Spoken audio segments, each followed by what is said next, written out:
Dear students, welcome back to my YouTube channel another new video. So আজি এইটো ভিডিওৰ জৰিয়তে discuss কৰিবলৈ গৈ আছো ফাৰ্ষ্ট ইয়াৰ এন্থ্ৰোপলজিৰ কোৱেশ্চন পেপাৰ যত মই বৰ্ডিং দৰি মই এইচআৰ সেকেন্ড ইয়াৰ মই কোৱেশ্চন বোৰ দি আছিলো এটা মই সুবিধাৰ্থে কি কৰিছো মই এইচএস ফাৰ্ষ্ট ইয়াৰৰ বাবে মই এন্থ্ৰোপলজিৰ এটা কোৱেশ্চন আনসাৰ মানে কোৱেশ্চন পেপাৰ প্যাটাৰ্নটো লৈ আহিছো এটো হল টাৰ্মিনেল এক্সামিনেশনৰ মানে এটা কোৱেশ্চন পেপাৰ হয় মই সুবিধাৰ্থে আসলতে এইবোৰ বস্তু পঢ়িলেহে বুজি পোৱা যায় কেনে ধৰণৰ কোৱেশ্চন আহে মই সেই সুবিধাৰ্থে আসলতে এই ভিডিওটো মই বনাবলৈ গৈ আছো সো ভিডিওটো মানে অলপ সিৰিয়াস হৈ দেখিলে ভাল হ'ব কাৰণ তোমালোকৰ সুবিধাৰ্থে মই এই ভিডিওটো অলপ কষ্ট কৰি বনাইছো ঠিক আছে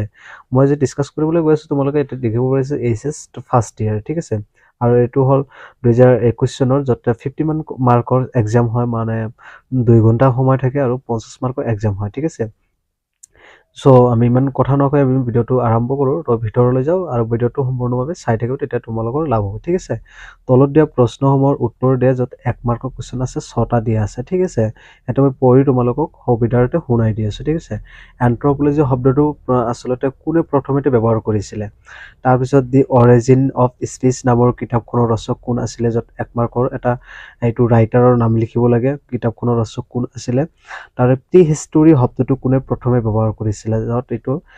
লিখিব লাগে এটো আসলতে প্ৰি হিষ্টৰী শব্দটো এটা এজন মানুহ যাৰ নাম হল আৰ্নষ্ট হেকেলে ব্যৱহাৰ কৰিছিল আসলতে তোমালোকে চাই লবা ভালদৰে ইজে কাৰেক্ট হৈছে নে হোৱা নাই ঠিক আছে মই নামটো ভালকে মনত পৰা নাই তোমালোকক তথাপি কৈছো আৰ্নষ্ট হেকেল হ'ব লাগে ঠিক আছে মানুহৰ ৰাজহাৰডাল কি আকৃতিৰ হয় এটো হল মানুহৰ ৰাজহাৰডাল আসলতে এছ আকৃতিৰ হয় ঠিক আছে এটো তোমালোকক মই কৈ দিলো ঠিক আছে এতে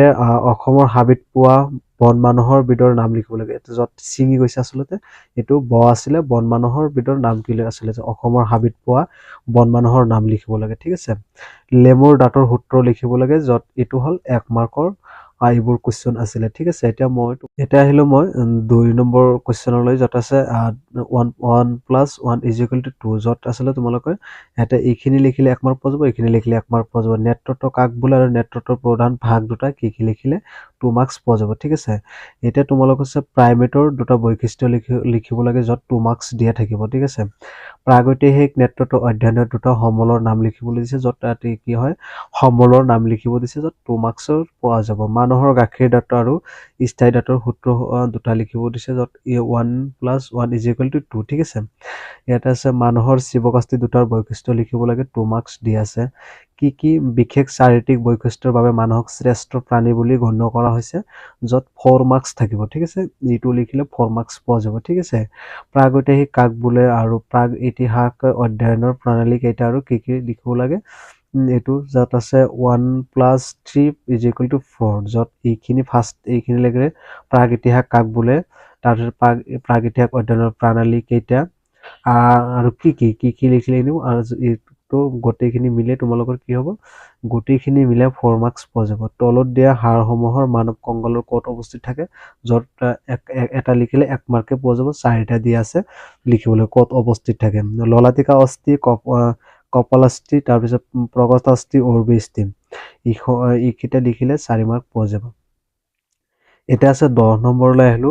প্লেটেৰাইন আৰু কেটেৰাইনৰ পাৰ্থক্য লিখিব লাগে যত 4 মাৰ্কস দি আছে ঠিক আছে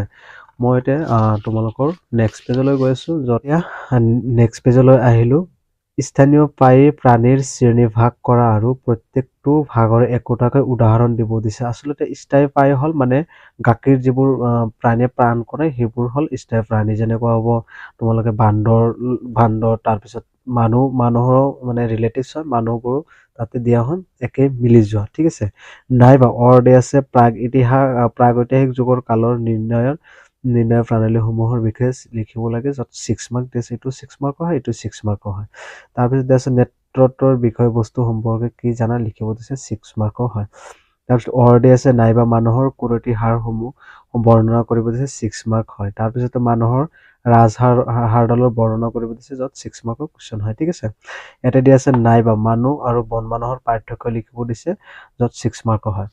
আচলতে ভিডিঅ'টো ইমান দীঘলীয়া হ'ব নালাগিছিল, শ্বৰ্টকৈ য'ত তোমালোকক ডিছকাছ কৰিলোঁ, ঠিক আছে। আৰু সেইখিনি তোমালোকৰ সুবিধাৰ্থে মই ডিছকাছ কৰিলোঁ এইচএছ ফাৰ্ষ্ট ইয়েৰৰ। আৰু এইচএছ ফাৰ্ষ্ট ইয়েৰৰ ল'ৰা ছোৱালীক মই এটা ৰিকুৱেষ্ট কৰিম, তোমালোকৰ আচলতে কোন পেপাৰ মানে টান পোৱা আৰু কোন কুৱেশ্যন পেপাৰ লাগে মোক ক'লে হ'ল, মই যিমানখিনি পাৰোঁ তোমালোকক দিবলৈ ট্ৰাই কৰিম, ঠিক আছে। আৰু এনেধৰণৰ ভিডিঅ' নিশ্চয় পাবলৈ চেনেলটো ছাবস্ক্ৰাইব কৰিব পাৰা। আৰু ভিডিঅ'টো যদি ভাল লাগে এটা লাইক কৰি বন্ধুবৰ্গলৈ শ্বেয়াৰ কৰি দিবা। আজিলৈকে ভিডিঅ' ইমানেই কৰিছোঁ, সকলোকে ধন্যবাদ জনাইছোঁ আৰু এই চেনেলৰ পৰা তোমালোকৰ আন্তৰিকতা জ্ঞাপন কৰিছোঁ। ধন্যবাদ।